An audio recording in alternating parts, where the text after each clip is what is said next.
This is Audible.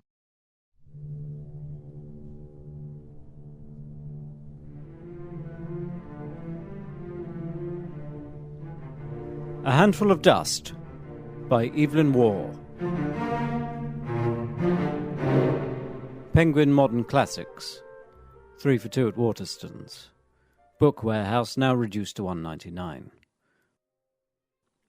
To Jimbo, I saw this and thought of you and your haunted Hoover. Happy Christmas 2004. Love, Helly. Kiss, kiss, kiss. P.S. Ring-a-ling-a-lingo, ow, ha-ha. Written in pen. Evelyn Waugh, A Handful of Dust, 75p, written in pencil. Property of Edgebourne Senior School, stamped. Autumn term 98, P. Mardell, 4C, crossed out 5C, crossed out 5D. Then there's a drawing of a tank.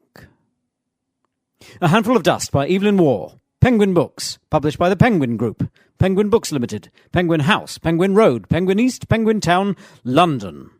EC1A, P.N. Gwyn. Penguin. First published by Chapman and Hall, 1934. Reprinted 1935, 1936, 1937, 1938. Twice. 1939, 1940, 1942, 1943, 1944, 1992, 1993, 1994, 1995, 1996. This edition published 1997. Copyright Evelyn Waugh, 1934. The moral right of the author has been asserted. All rights reserved. ISBN 9780141183961. Small coffee stain.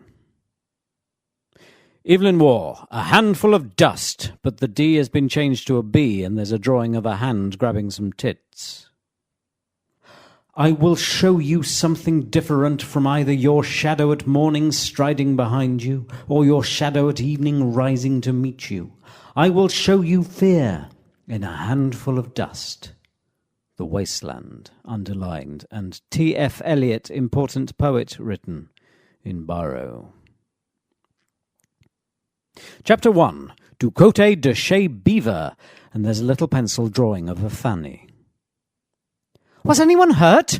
Underlined in green pentel, arrow to the margin where someone's written, starts in the middle of the action. No one, I am thankful to say, said Mrs. Beaver, another little drawing of a fanny, except 2 housemaids who lost their heads and jumped through a glass roof into the paved court. They were in no danger. The fire never properly reached the bedrooms, I am afraid. Still, they are bound to need doing up, everything black with smoke and drenched in water, and luckily they had that old-fashioned sort of extinguisher that ruins everything. One really cannot complain. The chief rooms were completely gutted. Gutted. Quick flick through the book, 228 pages. Turn back to the page you're on, page 3. The fire never properly reached the bedrooms, I'm afraid. No, you've already read that bit. Here you go. The chief rooms were completely gutted and everything was insured. Sylvia Newport? Who the fuck's Sylvia Newport? Flick through the book again. Look half-heartedly for any rude words. Yawn. Give it one more try. Sylvia Newport knows the people. I must get on to them this morning before that ghoul Mrs. Shutter snaps them up. Snaps what up? Mrs. Shutter? Fuck this. Yawn again, feeling jacket pocket slung over chair next to bed for a bookmark. This business card'll do. Millennium Cars, 24-hour taxi service. Gatwick, £35. Heathrow, £40. 4-seater and 7-seater cars available. 020-8446-3745.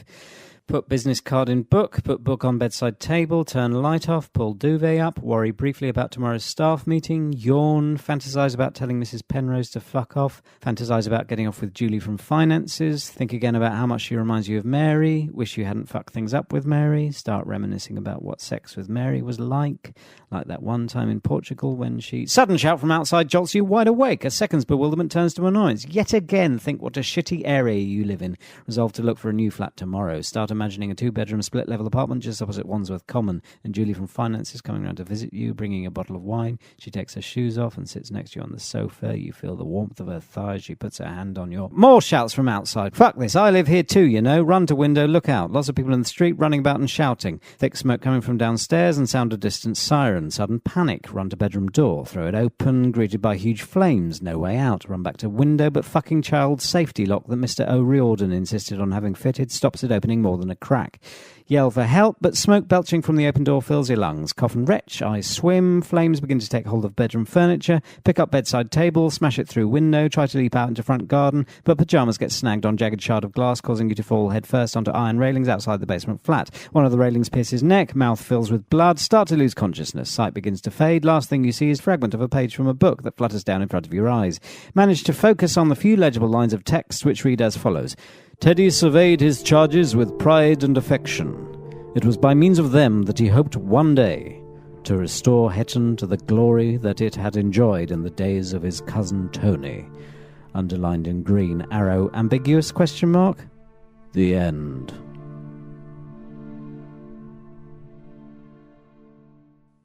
Then someone's written Malik is a bender. Audible hopes you've enjoyed this programme.